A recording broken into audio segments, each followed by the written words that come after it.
Good evening. It is wonderful to see everyone this evening. I want to make a point before we get started.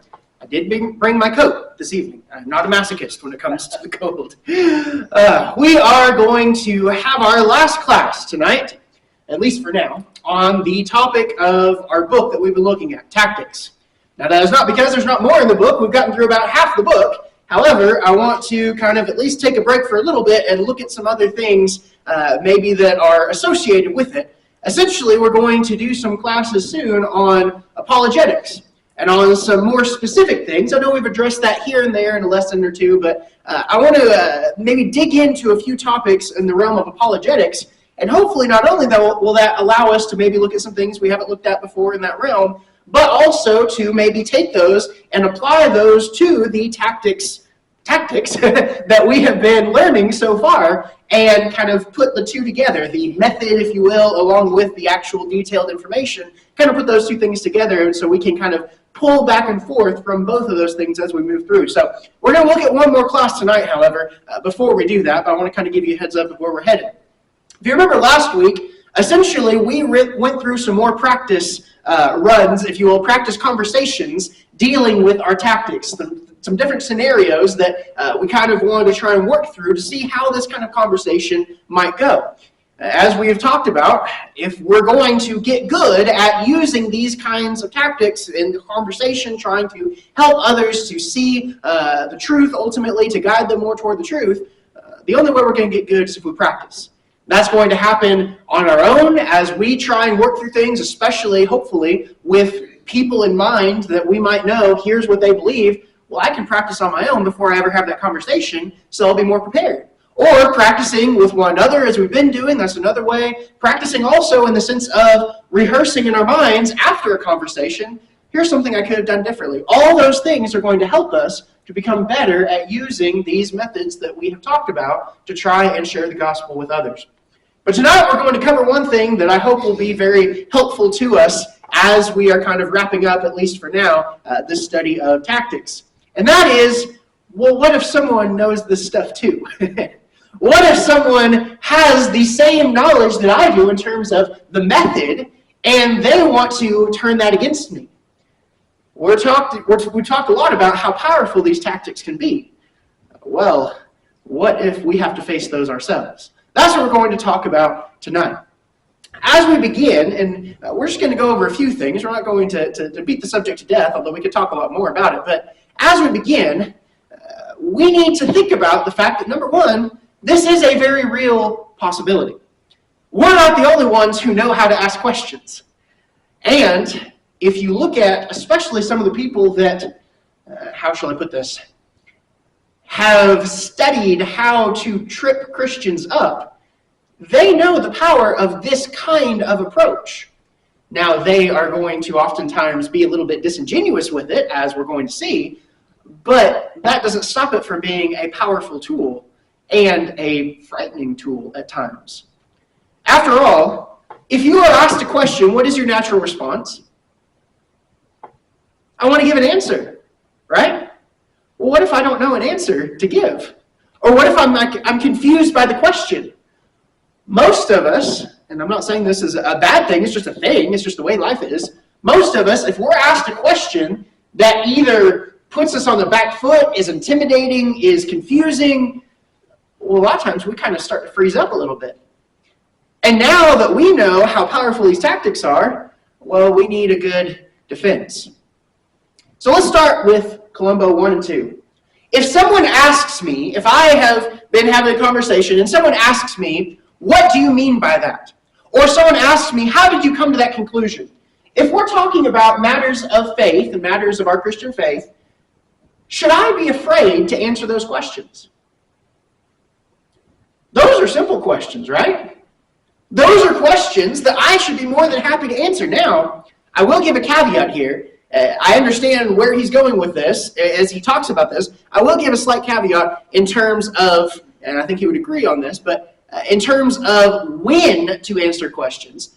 There are times where someone might ask, how did you come to the conclusion? What do you mean by that? And it starts going, they might word it a little differently, and starts going a direction, and I'm like, we're not ready to talk about that yet.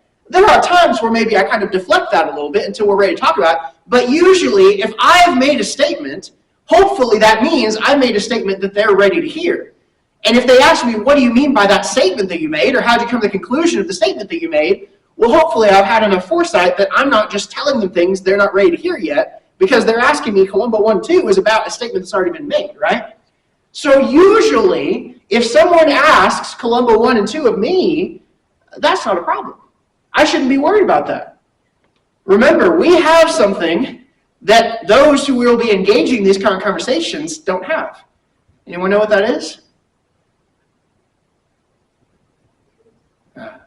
We have the truth. These tactics can be deployed by anyone, but if the truth is missing, well, it's not going to work out very well. If two people know how to use logic, how to use conversational tactics, but one has the truth and the other doesn't, well, the truth is going to win. In a perfect all things being equal scenario, one person has the truth, the other one doesn't. It doesn't matter if both of them know the tactics, the person with the truth is going to win, because truth ultimately is the key ingredient, which is why even if we don't have some of these tactics, we already have a leg up in some ways. So combining these tactics with the truth, we're trying, as I hope we've seen throughout this class, to equip us to be much more effective. Because you combine those two things, man, that's what we see with Jesus time and time and time again. He knew the truth, and he knew how to handle it when people confronted him with things that weren't true. So if 1 and 2 is given to me, I really shouldn't have a problem with that. I should still be cautious and tactful in terms of how I word it, because as always, we want to take someone from where they are to where they need to be and not jump ahead, but I should be more than happy to answer those. The question comes in, or the difficulty comes in, whenever we're talking about Columbo 3. I'm going to take that off for just a second, because I want us to talk about this without getting distracted. Columbo 3. What is Columbo 3? Someone summarize what Columbo 3 is for us. I know, it's been a whole year ago, but someone summarize Columbo 3 for us.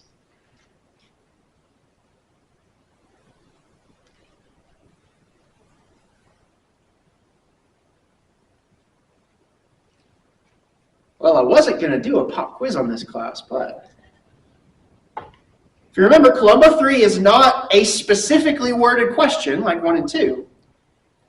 It is essentially what we could rightly call a leading question based on the answers we get from 1 and 2 that helps us to make a point. That's how he titles Columbo 3, right? Is making a point or asking questions to make a point. So I've been gathering information with Columbo 1. I've been understanding how the person supports their statements with Columbo 2. And with that information, I begin forming questions with Columbo 3 that actually make a point. I say, well, how is such and such possible? Proving how their argument doesn't make sense. Or could you explain to me, or I must be missing something, or however we word it, we're trying to make a point of either your argument doesn't make sense, or have you considered this line of thinking that would take you in a different direction from how you've been thinking.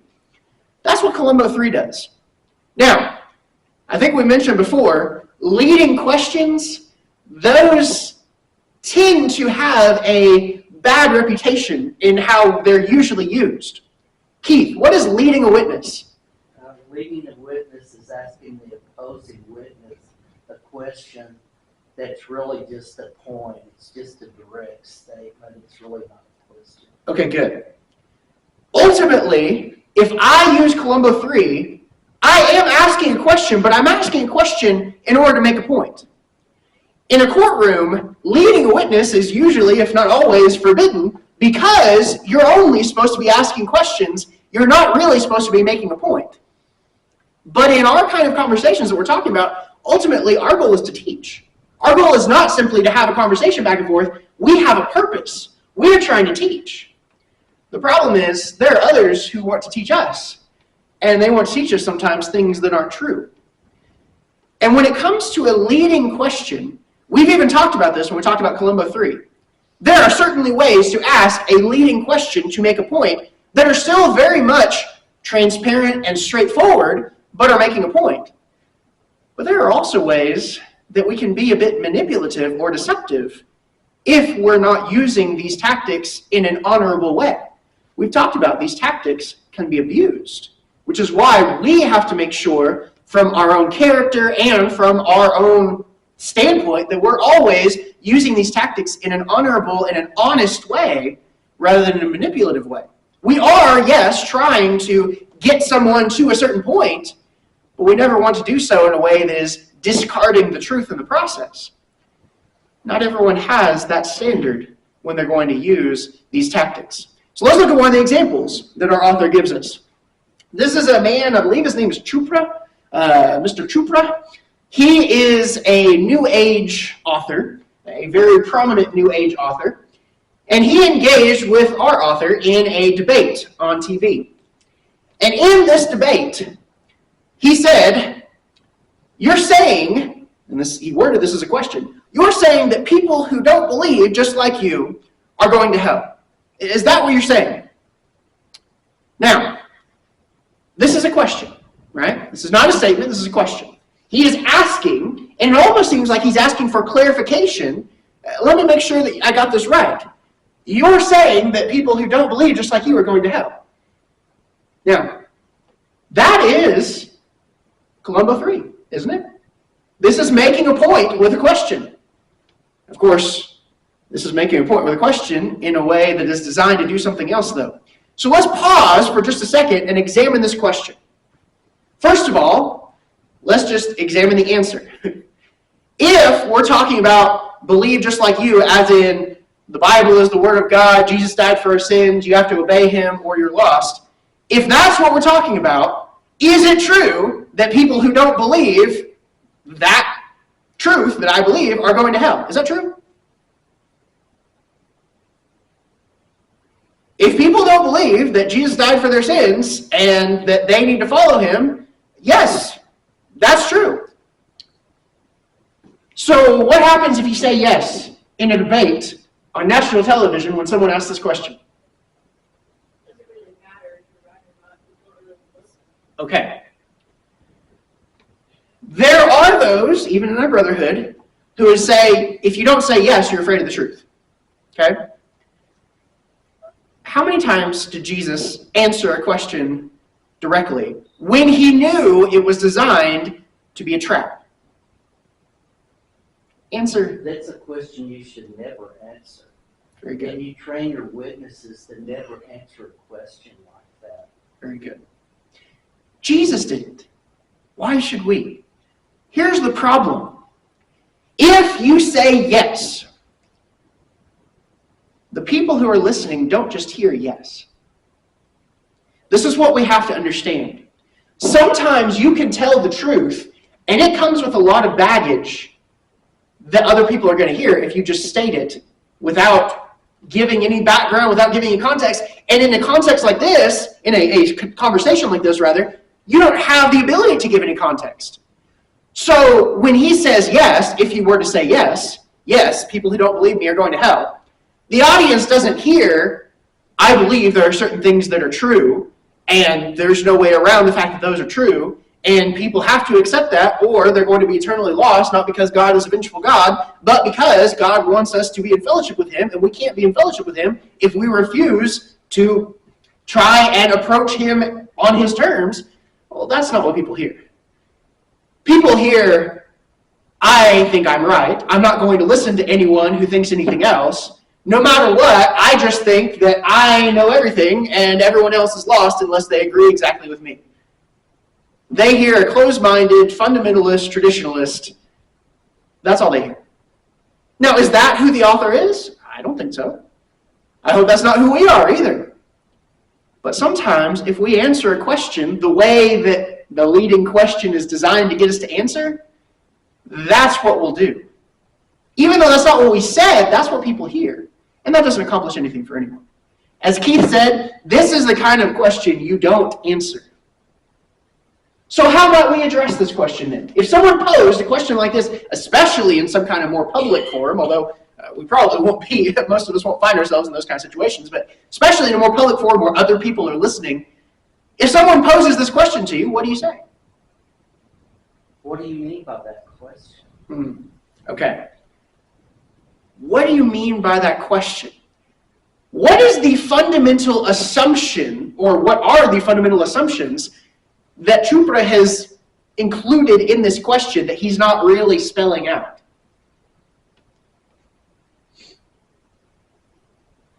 He's telling you what you're saying. He's still saying what you believe. It's a very complex question, even though it's not very. Okay, good. Number one, you say it's a very complex question. He's trying to, and I say oversimplify, not in the good sense, in the he's cutting out essential detail sense. He's trying to oversimplify what you said and present it in a way that is not fair to you or to your position. Number one. Number two, notice the wording of the question. People who don't believe just like you. Now, we've talked about this many times in a lot of different classes and lessons and discussions. Are there things that you and I have to agree on to be on the same page with God and with one another? There are things we have to agree on. Do we have to agree on everything as it relates to Scripture and interpretation of Scripture and things like that? No, we don't. In fact, we see in Scripture times where people have disagreements about things related to Christianity, and they still remain brothers and sisters in Christ.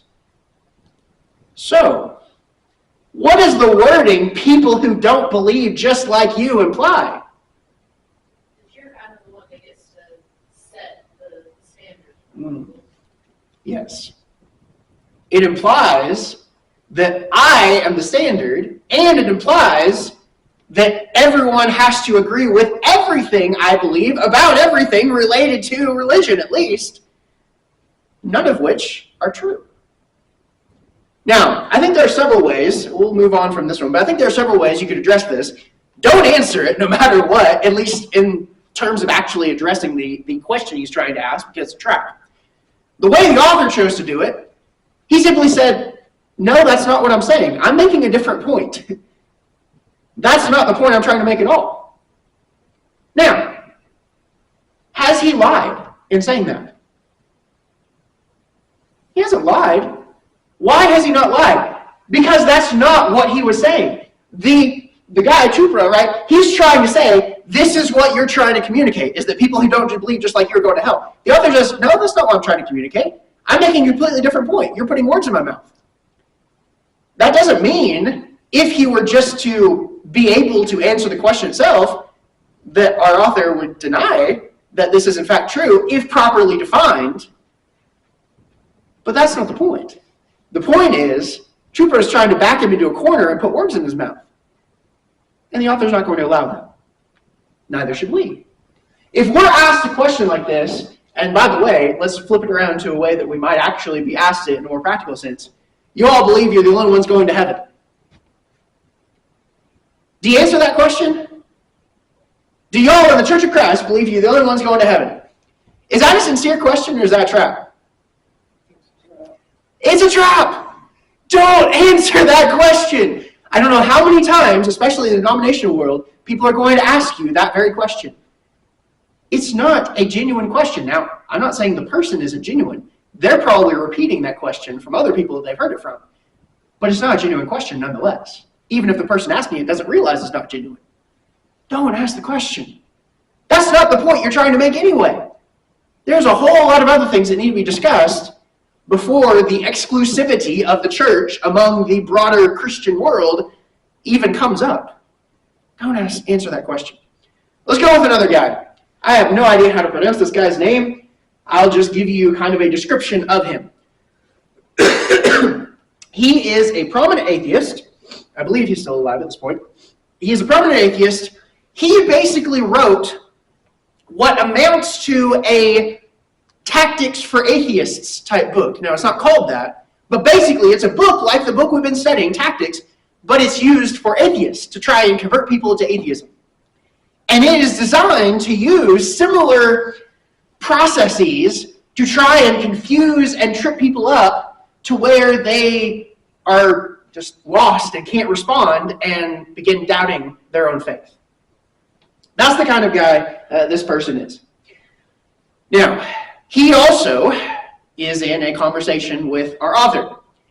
And Kokul, as he is speaking to this gentleman, he knows that there is going to be a question along the lines of Columbo 3, because he studied this guy's work. He knows that he uses similar tactics, but he uses them in some ways disingenuously.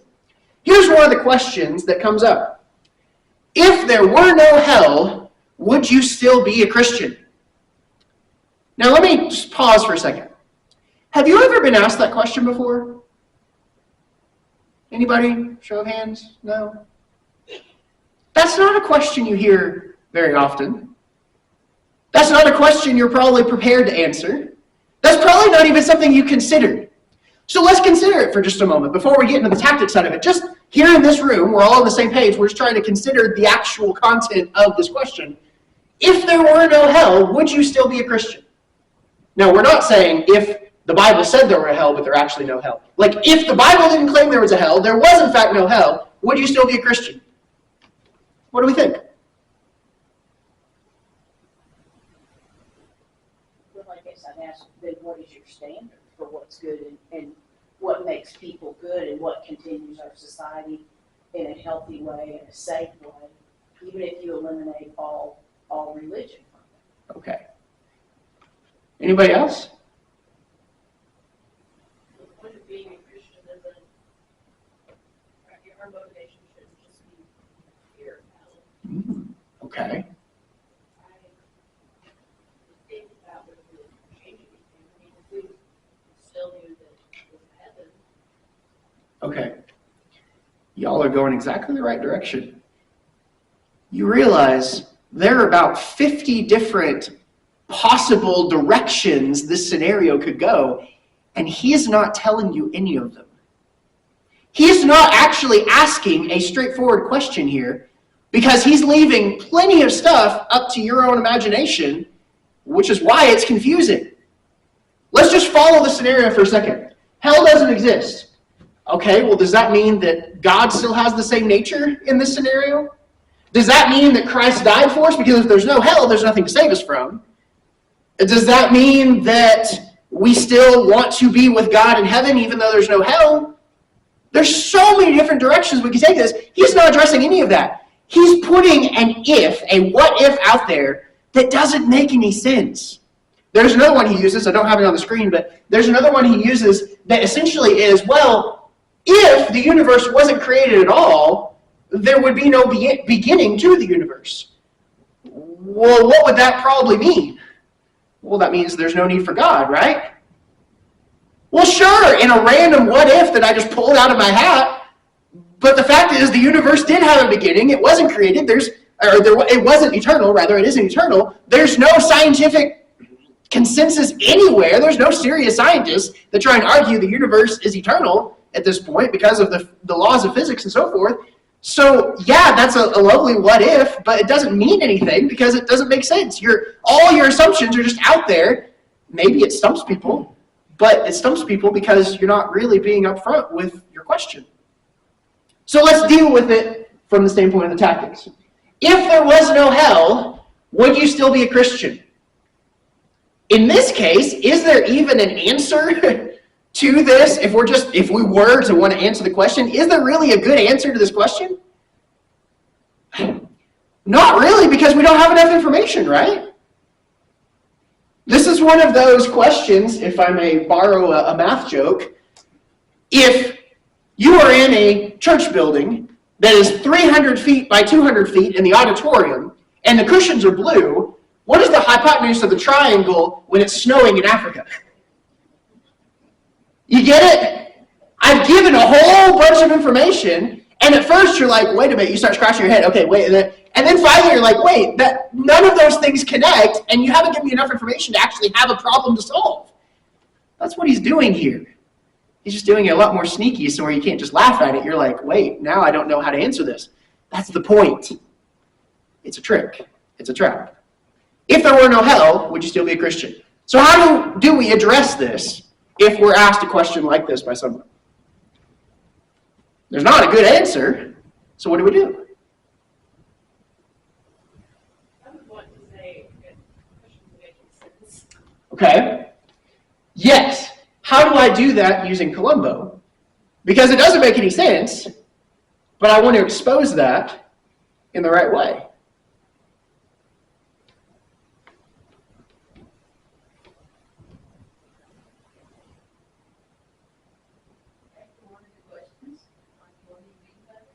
Okay. I'm not sure that I follow where you're going with this. Are you asking if there was no sin to save me from, would Christ still have died? Because that doesn't make any sense, obviously. Are you asking, would I still want to be with God? After all, the point of Christianity is not just to escape hell, but to be with God. I'm really not sure what scenario you're posing. Could you help me understand the scenario you're posing? This question and the previous question, both of these questions, they're designed to do one of two things. Either they're designed to get just a simple yes or no, in which case they've got you, because that's the trap, or they're designed to get you so stumped you just don't know what to do, and you don't know how to answer.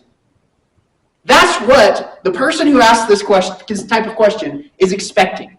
They're expecting you to either dig a hole for yourself by answering just a straight yes or no, which isn't fair in a question like this. This, by the way, this is the equivalent of, have you stopped beating your wife?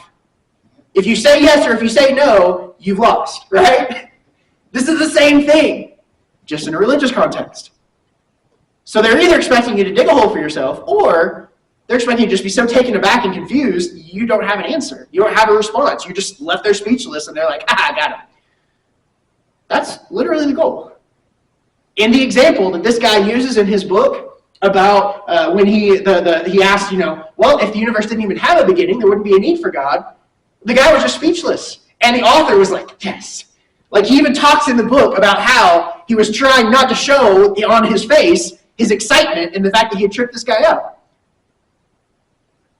So how do we do this? Well, we already talked about try and kind of analyze that, try and kind of send it back. It's like, okay, I don't understand. Are you talking about this scenario? Are you talking about this scenario? I need more information. If the goal of the person asking a question like this is either to get a simple answer from you, or the goal is to just leave you speechless, and you come back asking for more information, what have you already done? You've already turned the tables a little bit. Because they didn't get what they wanted with this question. You've shown A, that you're not going to fall for a trap. B, that you are putting the burden back on them to further define their question, which is foreign to the concept of this question in the first place. If they start trying to define this question, what happens? Just let's take this question right here. If they start trying to further define this question, how would you do that? Them or us? Them. If I ask them to further define this question, what happens? What are their options? Do it. Okay.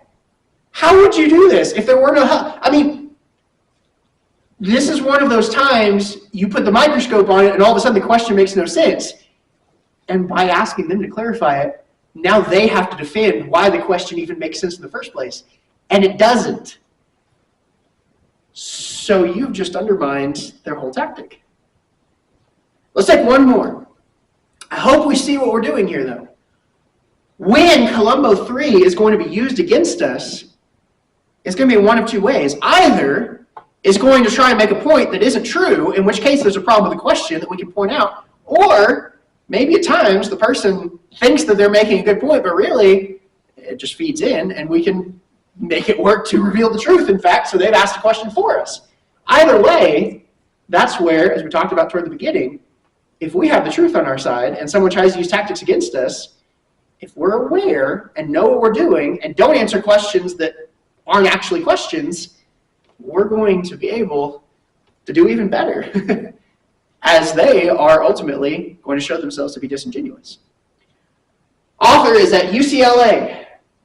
If you know anything about UCLA, it's not exactly a place that a Christian would feel very comfortable in terms of the ideas that are put out there in many of the classrooms. And this author is approached by a student at the UCLA. They ask a question: what gives you the right to say someone else's religion is wrong? Is this a question? What gives you the right Who are you to say? There's a question mark at the end of the sentence, grammatically speaking. This is not a question. This is a statement disguised as a question. Now, if someone makes a statement, we've already seen throughout our entire time studying tactics, what's my job?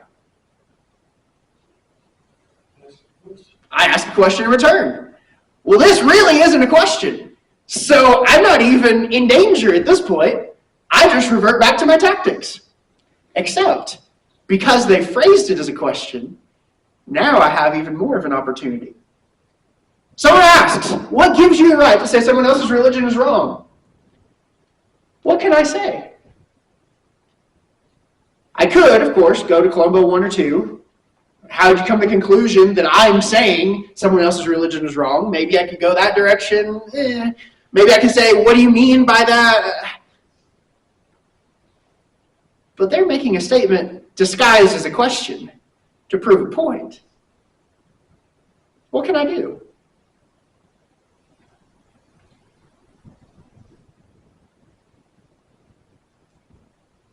Give me an example.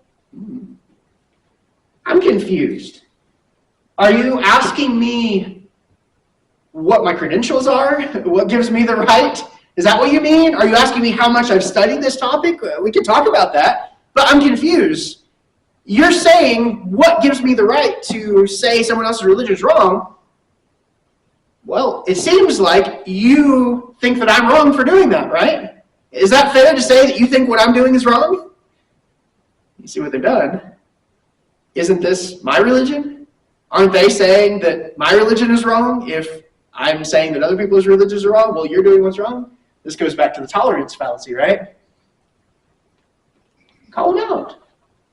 Very kindly, very politely. I don't understand what you're asking me. Because they're not actually asking you. So let them have the facade enough, give them enough rope, right, for them to hang themselves with it. You're asking me a question, but I don't understand what you're asking me. Are you saying that it's wrong for me to say someone else's religion is wrong? Because in that case, I'm confused. Isn't that what our whole conversation is right now? You're saying I'm wrong, I'm saying you're wrong? Should I ask you, what are your credentials? I mean, what are we doing here? I don't understand the question. Now, if someone asks this, once again, they're making a statement. If we're being honest about it, they're trying to start a fight. So, I handle it in that way. Especially if it's more of a public context, which usually this kind of wording is a little bit more that way. I don't need to answer this question. I need to show why, number one, it's not a question, and number two, it's not consistent in the first place. Let's use one more example as we wrap up. But remember, before we go on to this example, you can't control what someone else says. I hope we're all very aware of that just from life. You can't control what other people say. The reason why we tend to get intimidated in these kind of conversations, let's just be blunt about it. The reason why we tend to get intimidated is because we feel pressure to say the right thing on our end of the conversation. We feel pressured by the other person, especially if they're using stuff like this on us. We feel pressured, oh, I have to do the right thing, I have to say the right thing. They don't get to control your response. They don't get to force you to answer an unfair question. They don't get to force you to say anything. You are always in complete control of your end of the conversation. And what we've been studying for the last several months is designed to give us the tools, number one, to feel like we actually are in control of our end of the conversation. And number two, to recognize that there's nothing someone else can do to me in an argument, in a conversation, in a discussion. There's nothing someone else can do to me without my consent. I don't have to control what they say. All I have to do is control what I say. And if I use my tactics right, if I ask the right questions, if I recognize the questions I don't need to answer, I don't have to be afraid of these kind of conversations. That doesn't mean I'm not going to make mistakes, as we talked about. Doesn't mean I'm always going to say the ideal thing in that scenario. that means I don't have to be afraid that someone else is just going to run me around the block, because I'm the one who controls how I respond. I don't have to take the bait. I don't have to fall into the trap. I don't have to answer the question. I have the tools and I have the truth. And that's more than enough to help me weather any kind of situation that I'm put in. He's in a restaurant in Seattle. The author is. Waitress comes up to him. I don't remember exactly how their conversation started, but somehow their conversation started and they're talking about some things, just about religion or something like that. I think she asked like what he was there for or something like that. And he was in town for some kind of seminar on religion. She asked some stuff and they're having a good conversation. And then something comes up where he says something about defending faith or something that showed he doesn't think all faiths are equal. And she says, just kind of, matter-of-factly, well, I don't believe anyone has the right to say that someone else's religion is wrong. Oh, he's got it, right? The average person, if they are told, well, no one has the right to say someone else's religion is wrong, what do? You're saying that you're wrong, but if you're confronted with that, what's our natural reaction to that kind of a confrontational statement? I just kind of want to shut up. I kind of want to change the subject, right? I've never said that. Yeah. That's what he does. He says, now hold on a second. Hold on a second. Are you saying that you think I'm wrong for what I'm doing? And she said, well, no, I'm not. I'm not saying you're wrong. He says, well, I don't mind if you're saying I'm wrong. I just wish you would actually say it if that's what you think. Because if you think I'm wrong, well then, aren't you oppressing me? Because you said it's oppressive to think that other people's religion is wrong, but if you don't think I'm wrong, why'd you correct me? They went through about 3 or 4 or 5 scenarios where she tried out some kind of platitude like that. It's wrong to say that other religions are wrong. Those kinds of platitude. Tried out 4 or 5 of those, and every time he called her to the carpet for it. He said, wait a minute. Hold on, let's pause on what you said. I want to understand what you said better, and asked her a question. Eventually, they went their separate ways, right? She has other tables to wait on. He has his things to do. But you realize the common denominator throughout that entire interchange between the waitress and our author. Every time she had ever used those platitudes that she just heard somewhere and repeated over and over again, guess what she'd never had someone do? No one ever followed up. Everyone just let it be. Doesn't mean everyone agreed with her. That means either people were too intimidated or just didn't know what to do to respond. Most people who use these kinds of platitudes, who throw out these kinds of ideas, most people aren't challenged on what they believe. I would even go so far as to say, and I don't mean this as an insult, most Christians aren't even challenged on what they believe in many ways. Most people aren't used to being challenged when they make a statement. So when we use our tactics, most people aren't going to know what to do. That's why, number one, we have to be very intentional in being kind and being loving in how we do it. Because it would be very easy if we employ these tactics the way that it's possible to employ them, it would be very easy to run over people. We don't want to do that. But we do want to recognize we have the power to do something for them that they've never experienced before. It's going to be uncomfortable for them, and maybe for us too. But we have the power to get people to think when no one else has made them think. Because they're used to just being able to say stuff. And it shuts people down. We have that power if we use these tactics right. But we also must recognize that comes with a great deal of responsibility. Yes, I am referencing the Spider-Man quote. If you're defending the truth, if you're using the tactics, I want us to end with this idea as we wrap up the class for tonight and for now, as we're moving on to something else. If you are defending the truth, if you're using your tactics, you have nothing to fear. The biggest reason, I would argue, why the gospel is not being spread as it should, in our country in particular, I would say, is because people, Christians, are too afraid. They don't know how to handle these kind of conversations. They don't know how to have an exchange that is both defending the truth while doing it effectively and not just running over people, starting an argument, being unkind.